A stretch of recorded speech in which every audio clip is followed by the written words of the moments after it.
Hello everybody, and thank you for sharing your time with me. I'm sending this message through various different channels to reach my dear Russian friends and the Russian soldiers serving in Ukraine. I'm speaking to you today because there are things that are going on in the world that are being kept from you, terrible things that you should know about. But before I talk about the harsh realities, let me just tell you about the Russian who became my hero. In 1961, when I was 14 years old, a very good friend of mine invited me to come to Vienna and to watch the World Weightlifting Championships. I was in the audience when Yuri Petrovich Vlasov won the World Championship title, becoming the first human being to lift 200 kilograms over his head. And somehow a friend of mine got me backstage. All of a sudden, there I was, a 14-year-old boy, standing in front of the strongest man in the world. I couldn't believe it. He reached out to shake my hand. I still had a boy's hand. He had this powerful man's hand that swallowed mine. But he was kind, and he smiled at me. I will never forget that day. Never. I went home and I put his photo above my bed to inspire me when I started lifting weights. My father told me to take down that picture and to find a German or an Austrian hero. He got really angry, and we argued back and forth. He didn't like Russians because of his experience in the Second World War. You see, he was injured at Leningrad, where the Nazi army that he was part of did vicious harm to the great city and to its brave people. But I did not take the photograph down, no, because it didn't matter to me what flag Yuri Vlasov carried. My connections to Russia didn't stop there, by the way. Oh, it actually deepened when I traveled there with bodybuilding and for my movies and met all my Russian fans. And on one of those trips, I remember, I met Yuri Vlasov once again. It was in Moscow during the filming of Red Heat, which was the first American movie allowed to film in Red Square. Now, he and I spent the whole day together. He was so thoughtful, so kind, and so smart, and, of course, very giving. He gave me this beautiful blue coffee cup, and ever since then I've been drinking my coffee out of every morning. Now, the reason why I'm telling you all of those things is that ever since I was 14 years old, I've had nothing but affections and respect for the people of Russia. The strength and the heart of the Russian people have always inspired me. And that is why I hope that you will let me tell you the truth about the war in Ukraine and what is happening there. No one likes to hear something critical of the government, I understand that. But, as a longtime friend of the Russian people, I hope that you will hear what I have to say. And may I remind you that I speak with the same heartfelt concern as I spoke to the American people when there was an attempted insurrection on January 6th last year, when a wild crowd was storming the U.S. Capitol, trying to overthrow our government. You see, there are moments like this that are so wrong, and then we have to speak up. And this is exactly the same with your government. I know that your government has told you that this is a war to denazify Ukraine. Denazify Ukraine? This is not true. Ukraine is a country with a Jewish president, I might add, whose father's 3 brothers were all murdered by the Nazis. You see, Ukraine did not start this war. Neither did nationalists or Nazis. Those in power in the Kremlin started this war.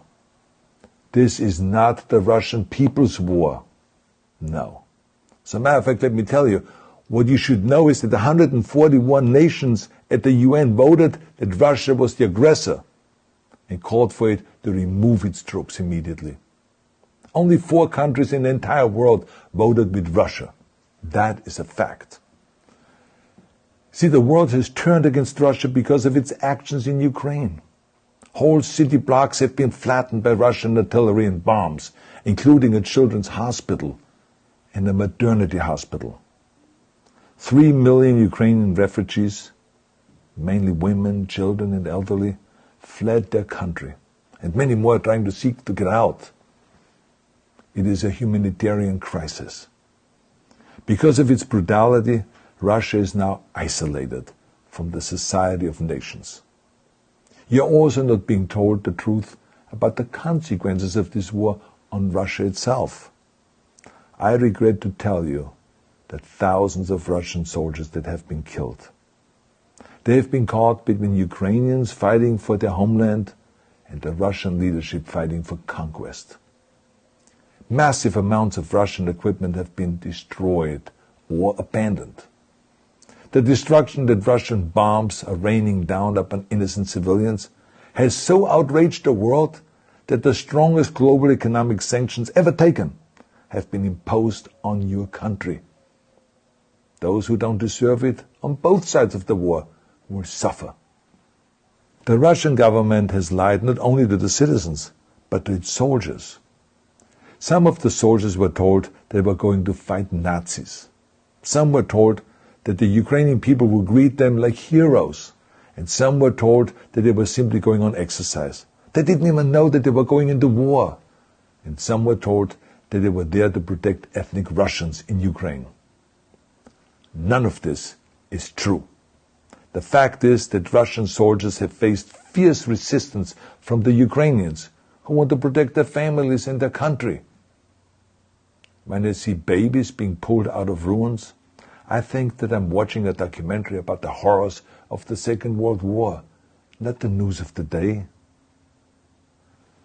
Now let me tell you, when my father arrived in Leningrad, he was all pumped up on the lies of his government. And when he left Leningrad, he was broken, physically and mentally.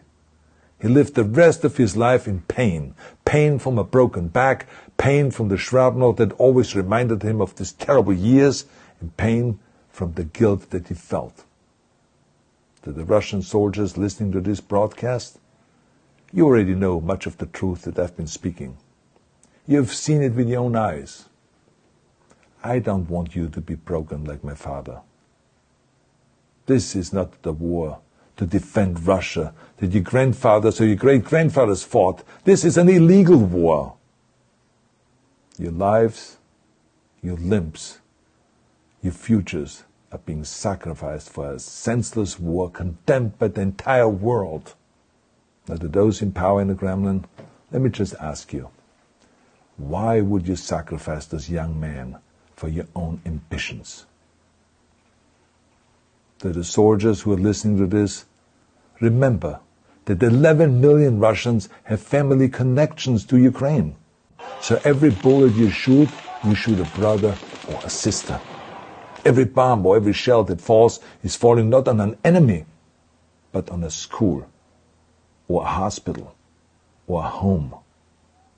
I know that the Russian people are not aware of such things are happening.